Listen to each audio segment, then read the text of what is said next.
श्री ब्रह्मचैतन्य गोंदवलेकर महाराज प्रवचन 29 मार्च. प्रपंचात आपण साक्षीत्वाने वागावे. सत्य वस्तू ओळखणे हा परमार्थ आणि असत्य वस्तूला सत्य मानून चालणे हा प्रपंच होय. आपल्याला वस्तू दिसते ती खरी असेलच असे नाही, पण ती मुळीच नाही असे मात्र नाही, ती काहीतरी आहे. एका दृष्टीने सत्य वस्तू अशी आहे की प्रत्येक जण जे गुण त्या वस्तूला लावतो ते सर्व गुण तिच्या ठिकाणी आहेतच, शिवाय आणखी कितीतरी गुण तिच्या ठिकाणी आहेत, म्हणून ती निर्गुण आहे. दुसऱ्या दृष्टीने ती अशी आहे की प्रत्येक जण जो गुण तिला लावतो तो कल्पनेनेच तिच्या ठिकाणी आहे असे आपण म्हणतो, म्हणून ती वस्तू गुणाच्या पलीकडे आहे. या अर्थाने सुद्धा ती निर्गुणच आहे. जशी आपल्या देहाची रचना तशीच सर्व सृष्टीची रचना आहे. देहामधले पंचकोश सृष्टीमध्ये देखील आहेत. फरक एवढाच की देहामध्ये ते मूर्त आहेत तर सृष्टीमध्ये ते अमूर्त स्वरूपात आहेत. भगवंताला एकट्याला कर्मेना म्हणून तो एकाचा अनेक झाला. त्याचा हा गुण माणसाने घेतला. आपण हौसेसाठी आपला व्याप वाढवतो, पण फरक हा की भगवंताने व्याप वाढवला तरी त्यामध्ये तो साक्षीत्वाने राहिला आणि आपण मात्र व्यापामध्ये सापडलो.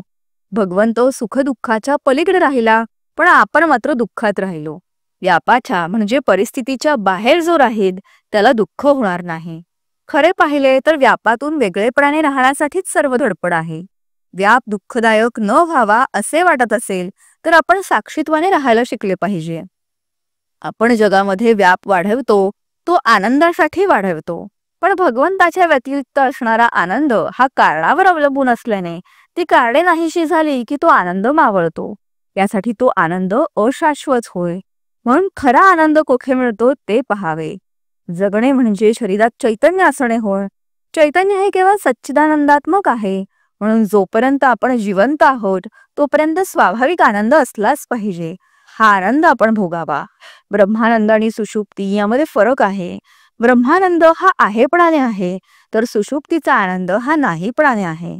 आपल्याला झोप लागली की काय जाते आणि जागे झालो की काय येते हे नित्याचे असून सुद्धा आपल्याला कळत नाही.